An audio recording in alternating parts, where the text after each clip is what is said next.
Baked goods have always brought joy into people's lives during the holidays, a birthday, or even when you're going through a breakup and eat a whole cake. But baked goods vary depending on the fat content and what kind of fat is used. The main ones used are vegetable oil, shortening, and butter.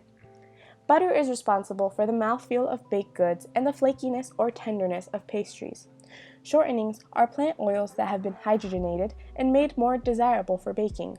They play a big role in shortbreads because they shorten the gluten development, making the dough crumbly. Vegetable oils vary in taste, but in baking, a neutral oil is preferred, such as canola oil.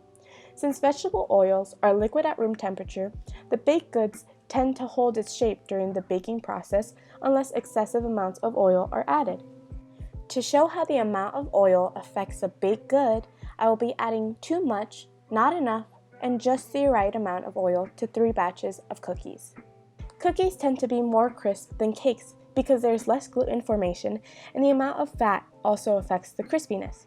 The reason behind the tenderness is that the fats and oils coat the flour proteins, preventing them from adhering to water. This reduces gluten formation and leaves more moisture in the batter.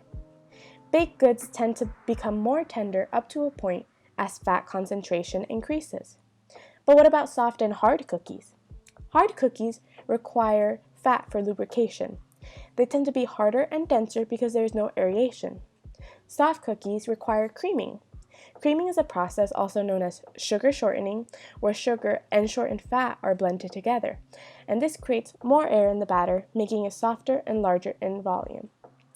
So here I am making the cookies and putting them in a pan just to see how the fat affects the cookie rising, the cookie's texture, and the density of the cookie.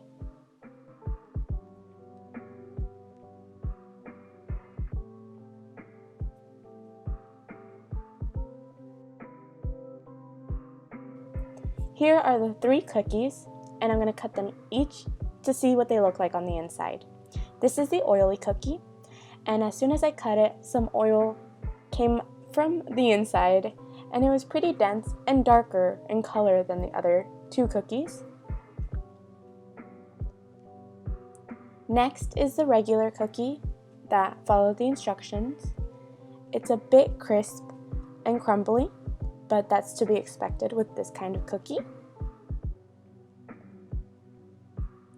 Finally, I'm cutting open the dry cookie, and this cookie was really hard to cut open and it crumbled all over the place. So it's pretty crumbly, it has some flour inside, and it's not the softest cookie, but it tasted pretty good.